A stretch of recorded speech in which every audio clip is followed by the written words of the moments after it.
皆さんこんにちは。口ゴキブリ研究所の大崎です。今日は久々に、動画を撮ってみようという気になりまして、機材をねちょっと変えたのとスマホを変えたんですよ。だからスマホで今撮ってます。どうですか？なんて。しかもこれ家で今撮ってて、大学で前まで撮ってて、本当は大学で撮りたいんですけど、最近研究頑張ってるメンバーが夜までいたりするので、今日土曜日なんですけど土日もね来るんですよ。で今日はねそんな感じで、これからは家をメインで撮っていこうかなと。ちょっとね背景が悲しいんですけど、本当は本とかをね置いておきたいんですけどね。今見えてるのはこれはねサンフランシスコに行った時のフィッシャーマンズワーフっていう有名な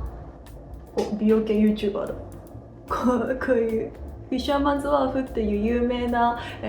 港があって、で魚介類が有名でこういうこの、船の舵のを、形した看板がねバーンってこうあるんですけど、それのマグネットです。でなんかこれビール栓抜きの形になってるんで使えるんかなとは思うんですけど、これただの多分プラスチックメッキしたやつなんで、おそらく使ったらなんか何回かでこうバキっていきそうなんて使ったことないです。最近ね指輪買ったんですよ。かっこよくない？自分の手めっちゃ好き。はい、以上ですで、今日はなんかアメリカ来てからビルみたいなゆるゆるしたのしか撮ってなくって、ちゃんと喋る系をね撮ろうかなと思って。だったらやっぱりアメリカに来てどういう風に思ったか、いいとこと悪いとこってしなかったのはなんていうか、人によって同じことでもいいと感じる人と悪いと感じる人がいると思うので、単純に違いっていう風に言っておこうかなという風に思っております。では早速始めていきたいと思います。ちょっとねスマホにメモってきたんで、これ旧スマホです。バヨになっちゃったんですよ後ろ。ほら見える？そう、それでもうね、あとわかります？これもねほら見えてる。で別に悪くないんですけど、あとねバッテリー、これ多分割れてるからバッテリーが膨らんでるんじゃなくて、ここのね物理的な構造的に多分弱くなっちゃって、こここうめきょってこう上に上がってるんだと思うんですけど、バッテリーがね持ちが悪くなってきたんで、膨らんだんじゃなくてね持ちが悪くなってきたんで、それでね買いました。で家で使ってます。ということで、それはさておき、アメリカのことをちょっとこうメモってきたんで、これ見ながらいきたいと思います。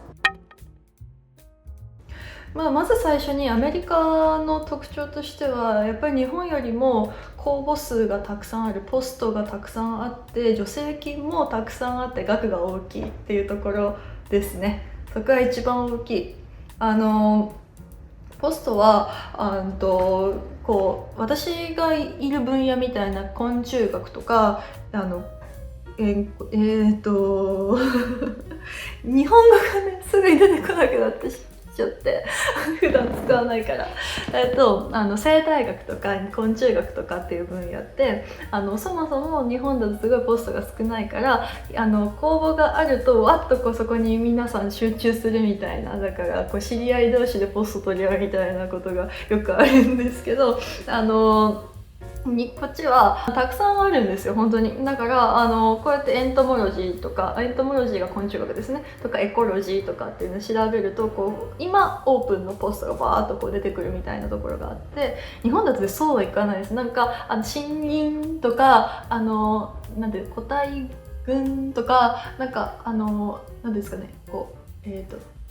遺伝分子解析とか、なんかそういうちょっとこうど真ん中みたいなのじゃないところのやつがちょっと引っかかってくるみたいな感じでこうリストができてるみたいなところがあるんですけど、アメリカだともうなんかエントモロジー、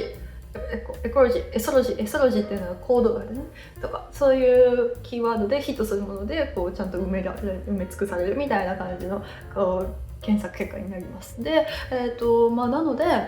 公募数が、そもそも大学の数とかね違うので、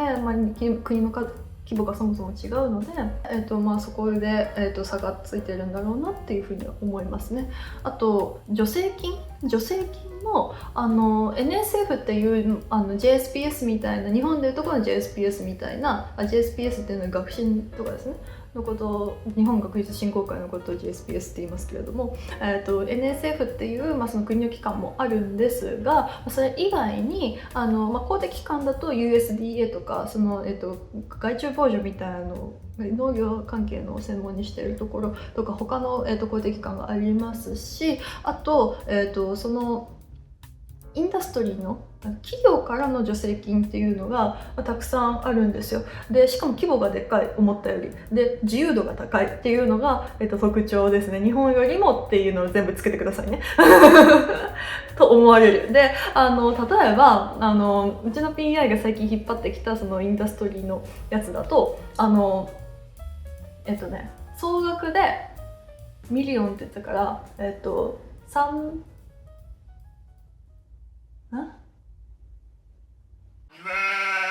でそれでそこから私のサラリーとかもちょっと出してくれたりとかして、で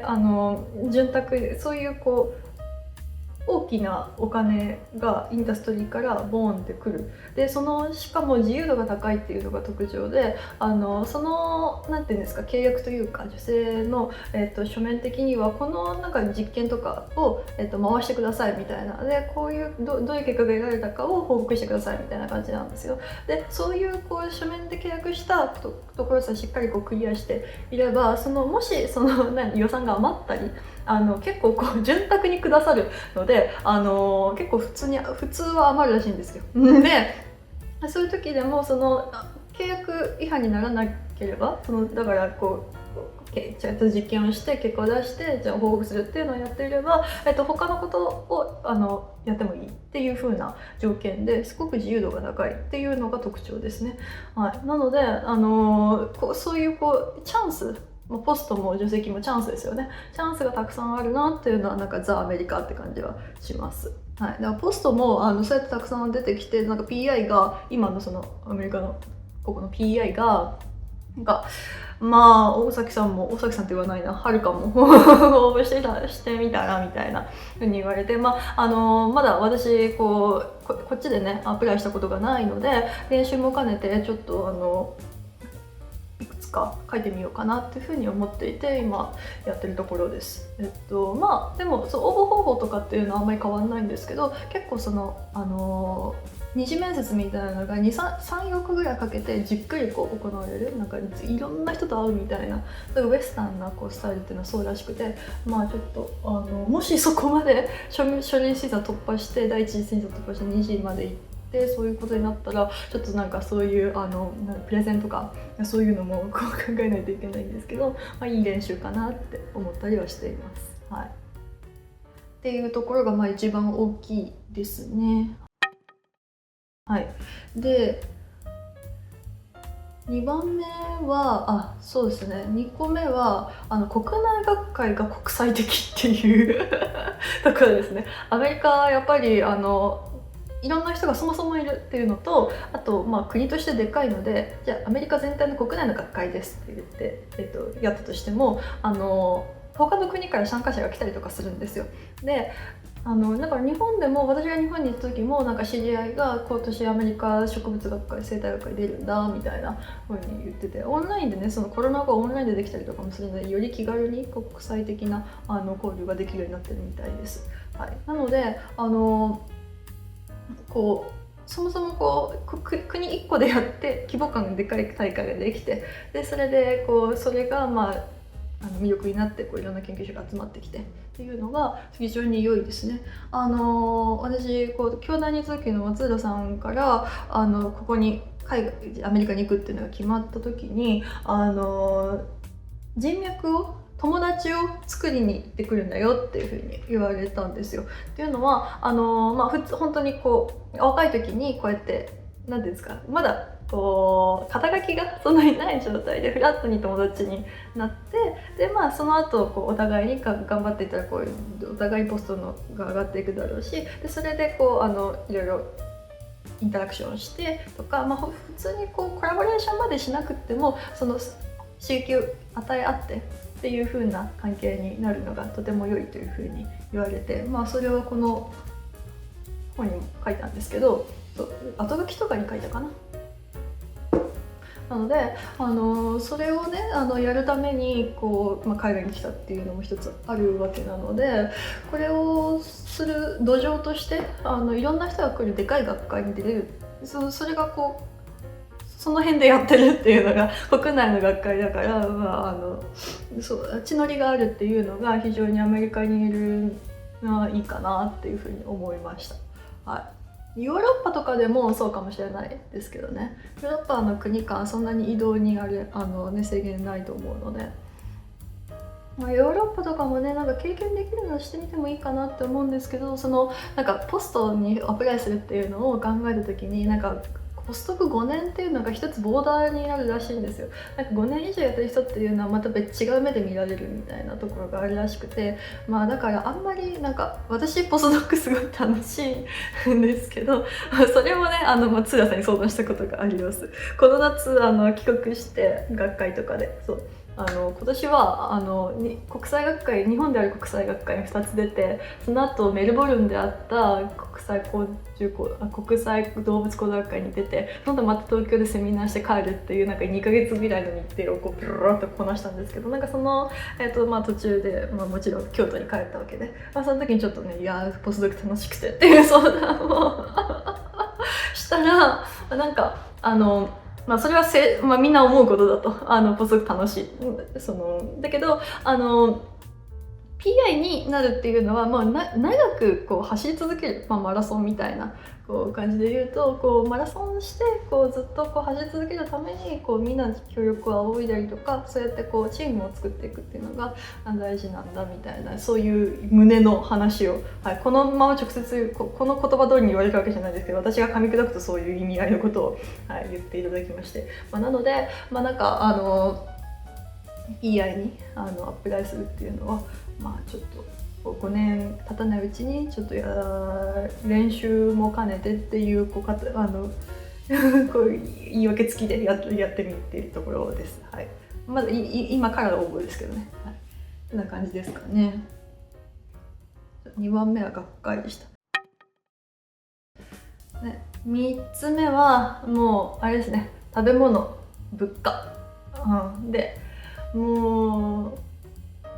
物価はね高い、食べ物は美味しくない。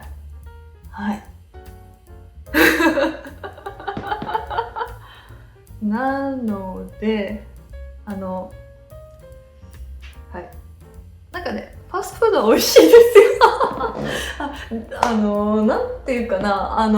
私はそんなに食にうるさい人じゃないです。最初に言っておくと、別に料理をすごいいっぱいしたとかでもないので、適当に作って、例えば日本に行った時はご飯炊いてツナ缶乗っけて、あと適当に味付けして食べる OK みたいな、そういう生活をしていた人なんですよ。でそういう人でもこっちに来てある日食べたいものがないみたいな風に思うんです日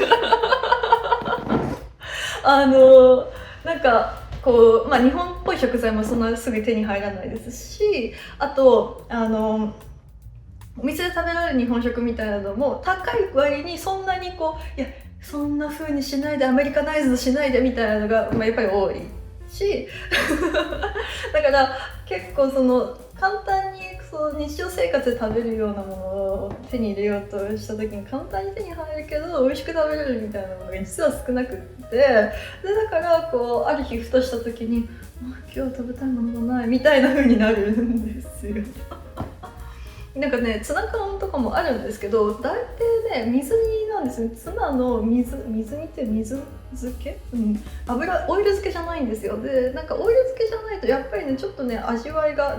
だしの出方みたいなのが違うっぽくて、うまみ成分みたいなのが足りてないって思っちゃうんですね。で、でもその代わりこっちはなんかフレーバーがついてる水煮が結構あります。なんかイタリアンとかバジルとか、なんだったかな、あとなんか10個ぐらいサワークリームとかもあったかな。あれな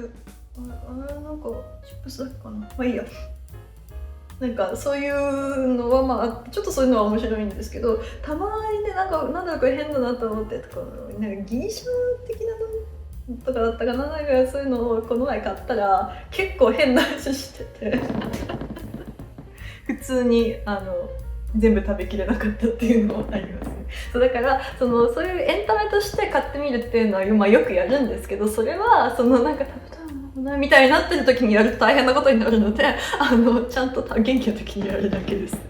だから食べたいものがないっていう風にはなった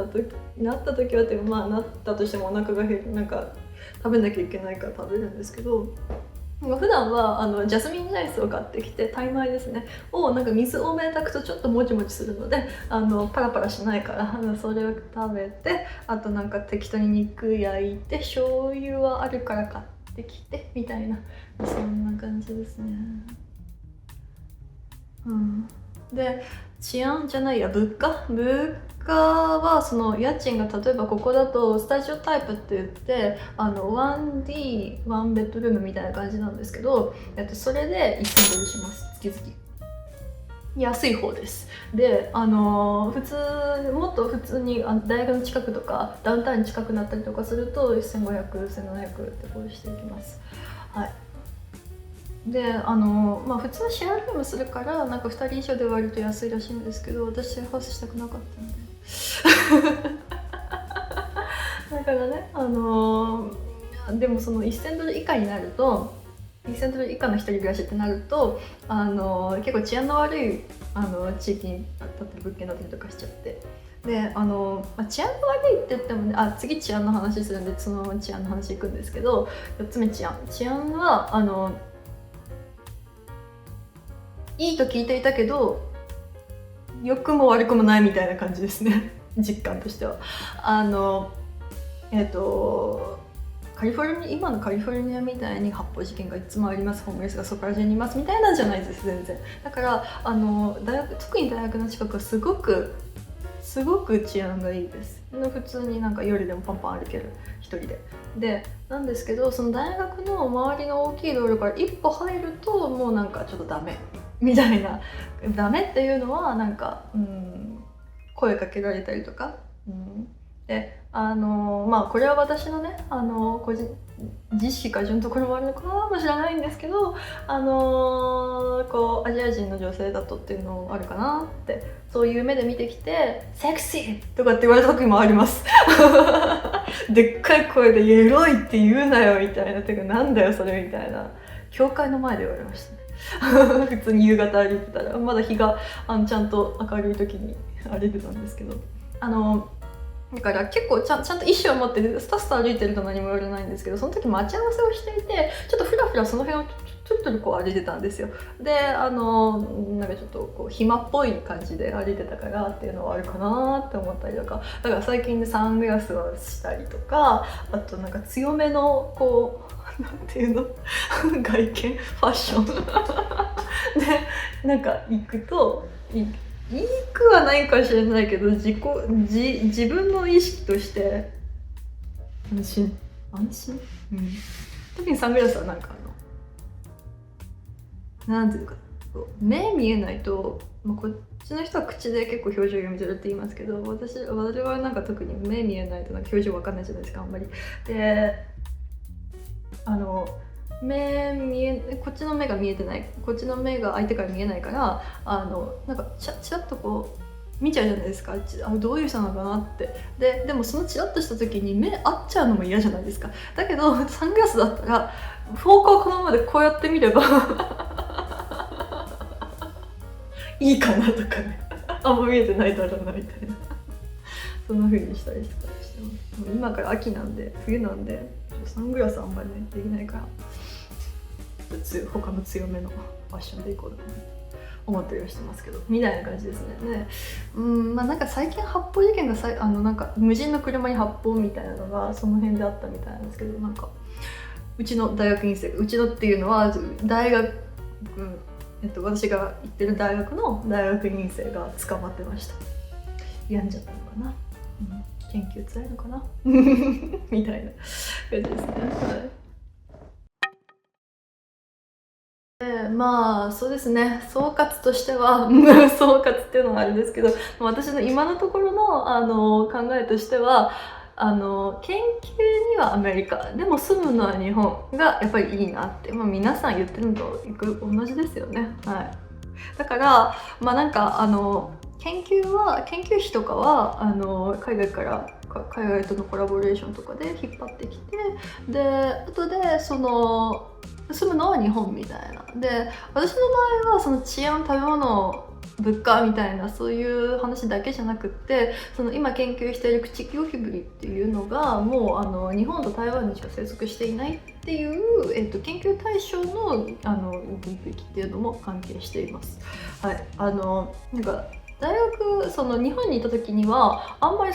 すぐに採取しに行けないっていうのをどのぐらいのディスアドバンテージなのかっていうのをあんまり重きを置いてなかったんですよ。だって沖縄に住んでいたわけではないし、沖縄が生息域なんですけど、だから沖縄に住んでたわけではないが、京都や福岡にいて飛行機で1本で行けるぐらいではあるけど、そういう距離だからなんかそれででもそんなに不便は感じていないしって思っていたんですけど、なんか最近やっぱりポスドク以上になるともっと研究を拡充していきたいみたいな、いろんなテーマというかいろんな実験をしたいみたいなのがあるので、そうなるとやっぱりも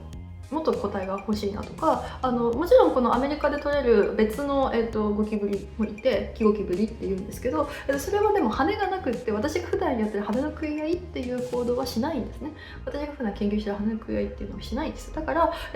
研究対象として比較対象としてもちろん扱ってるんですけど、それでもなお口ゴキブリも必要みたいなところがありまして、でだからそういうのを考えると、日本から台湾で東南アジアから、オーストラリアまで近縁種が分布してるみたいなゴキブリなんで、オーストラリアぐらいまでならありかなって。でもね、オーストラリアも物価、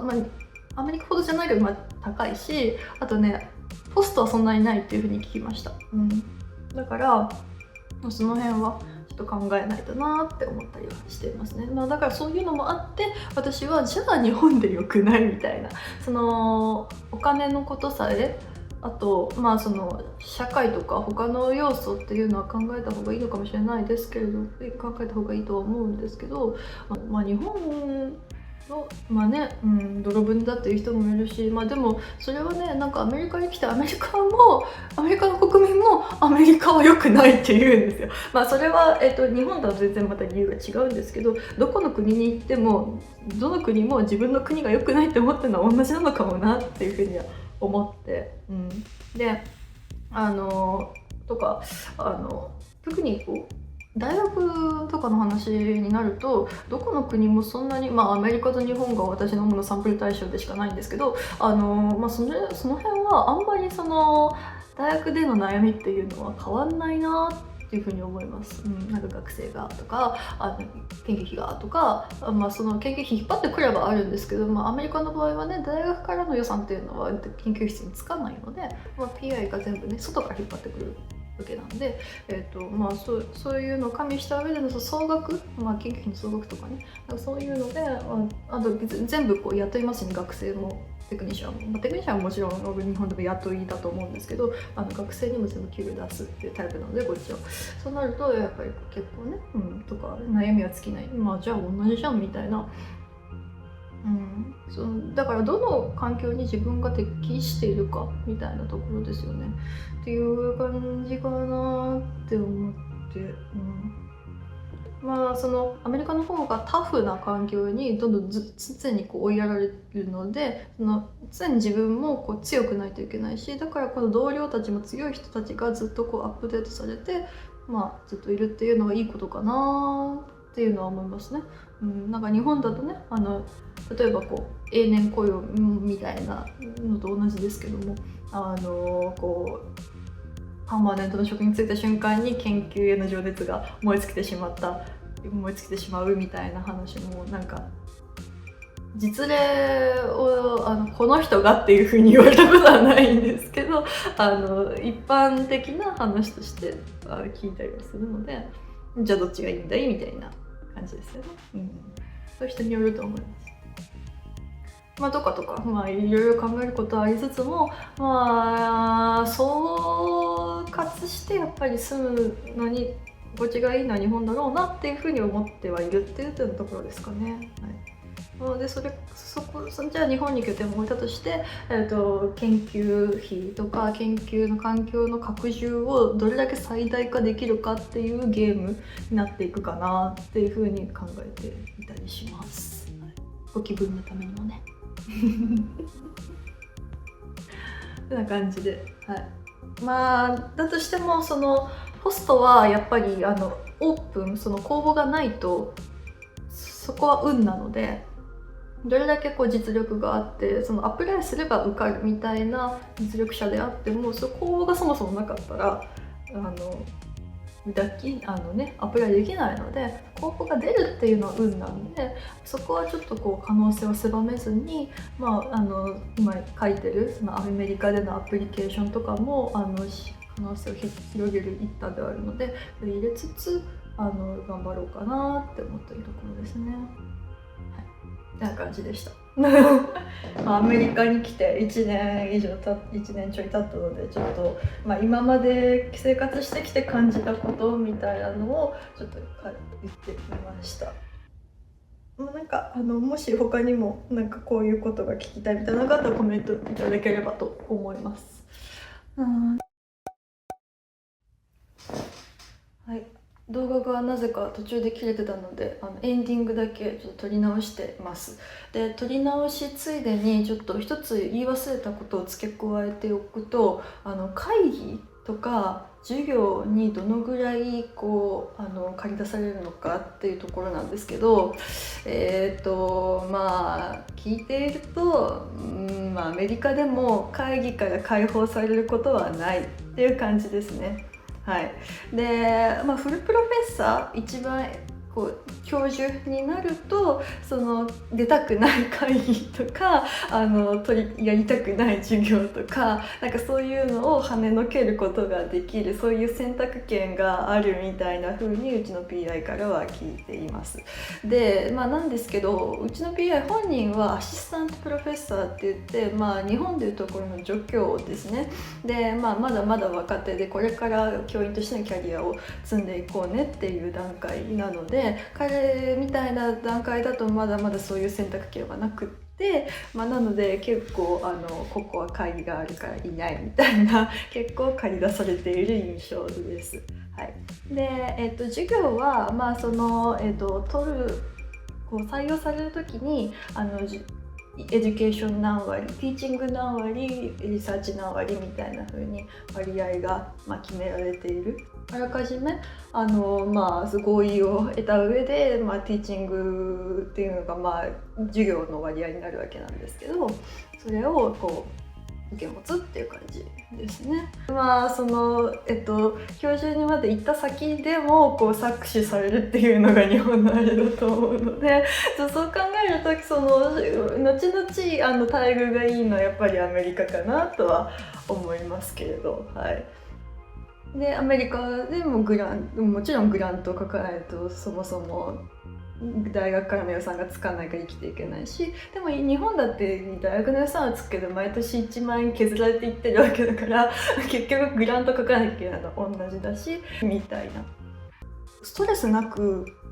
研究ができるっていうのがやっぱり大事だと思うんですよ。そのゴキブリを取りに行くのもそうだし、お金があるのもそうだし、それをこうどこでどう最大化していくか。